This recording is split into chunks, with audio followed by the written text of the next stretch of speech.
यह है महात्मा गांधी के हाथों लिखे कुछ ऐसे खत जिनकी नीलामी जुलाई 2012 के दौरान लंदन में होने वाली थी। लेकिन इस नीलामी को रुकवाकर इन चिट्ठियों को भारत सरकार ने 7 करोड़ रुपए में खरीद लिया। भारतीय सरकार ने उन चिट्ठियों को खरीदे थे 7 करोड़ के आसपास की रकम देकर के, और फिर इन्हें ऐतिहासिक दस्तावेज संभालने वाले विभाग में महफूज रखवा दिया। गांधी के इन खतों का जिक्र एक मशहूर अमेरिकी लेखक ने अपनी एक किताब में किया, और इस किताब को भी भारत के कई राज्यों में बैन कर दिया गया। The Maharashtra government has decided to ban this book. दरअसल गांधी के लिखे ये खत एक सवाल खड़ा करते हैं। सवाल कुछ ऐसा कि क्या अपने जीवन के एक दौर में किसी पुरुष के साथ महात्मा गांधी के शारीरिक संबंध थे। यह खत गांधी ने दक्षिण अफ्रीका में रहने वाले एक शख्स को लिखे थे जिसका नाम था हरमन कालिनबाख। कालिनबाख एक आर्किटेक्ट और बॉडी बिल्डर होने के साथ साथ उस समय का एक धनवान व्यक्ति भी था। दक्षिण अफ्रीका में रहते हुए नौजवान गांधी की मुलाकात कालिनबाख से हुई। दोनों दोस्त बन गए और जल्द ही इनकी ये दोस्ती आसमान चढ़कर बोलने लगी। कालिनबाख ने गांधी के साथ रहने के लिए एक नया घर बनवाया जिसे उसने खुद डिजाइन किया था। So Gandhi he stayed here for 2 years with his friend Herman Kallenbach, the architect who built this house for him. इन दोनों ने तकरीबन 2 साल तक का समय इस घर में एक साथ व्यतीत किया।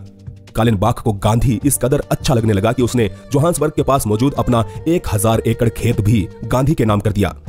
अब गांधीवादी लोग भले ही इसे महज दोस्ती का नाम दे, लेकिन खुद गांधी अपनी आत्मकथा में कालिनबाख को अपना सोलमेट यानी कि आत्मा का साथी बताते हैं। बहरहाल दोनों एक दूसरे से उस समय अलग हुए जब 1914 में गांधी और कालिनबाख एक साथ भारत आ रहे थे, लेकिन पहले विश्व युद्ध के चलते कालिनबाख को भारत आने की इजाजत नहीं मिली, जिसके बाद दोनों एक दूसरे को पत्र लिखा करते थे। और यही वो पत्र है जो कि गांधी के चरित्र पर आज सवालिया निशान खड़ा करते हैं। गांधी द्वारा लिखित इन प्रेम भरी चिट्ठियों का वर्णन लेखक जोसेफ लेलीवेल्ड ने अपनी इस किताब में बखूबी किया है, जिसके मुताबिक गांधी ने एक पत्र में लिखा कि तुमने मेरे शरीर पर पूरी तरह नियंत्रण कर लिया है और यह गुलामी मुझे हसीन लगती है। How completely you have taken possession of my body. This is slavery with a vengeance. दोनों इन पत्रों में वादा करते हैं कि वो एक दूसरे से इतना प्यार करेंगे जितना कि आज तक दुनिया वालों ने देखा तक ना हो। The two then pledge to each other more love and yet more love, such love as they hope the world has not yet seen. इसके अलावा गांधी एक खत में कालिनबाख को लिखते हैं कि मेरे बिस्तर के पास आज भी रुई और वैसलीन पड़ी है जो कि मुझे हमेशा तुम्हारी याद दिलाते हैं। Gandhi had cotton wool and Vaseline next to his bed, and also that it was a constant reminder of Kallenbach. तो रुई और वैसलीन का दो दोस्तों के बीच में क्या काम हो सकता है, समझ पाना थोड़ा मुश्किल है। खैर, उन्होंने कालिनबाख से एक खत में वचन लिया कि तुम कभी किसी महिला की ओर ललचाई निगाहों से नहीं देखोगे।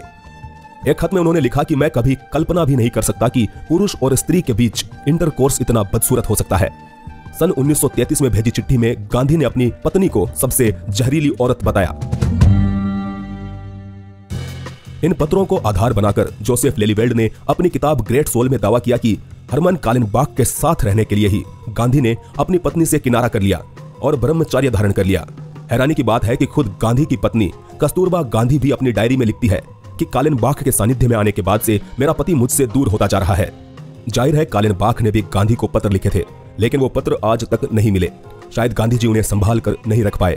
हालांकि कालिनबाख ने गांधी द्वारा लिखित ये चिट्ठियां संभाल कर रखी, जो कि उनकी मृत्यु के बाद उनकी एक रिश्तेदार को मिली, और साल 2012 में लंदन में इनकी नीलामी होने वाली थी। लेकिन इस नीलामी को रुकवाकर उस समय की सरकार ने इन्हें 7 करोड़ रुपए में खरीद लिया।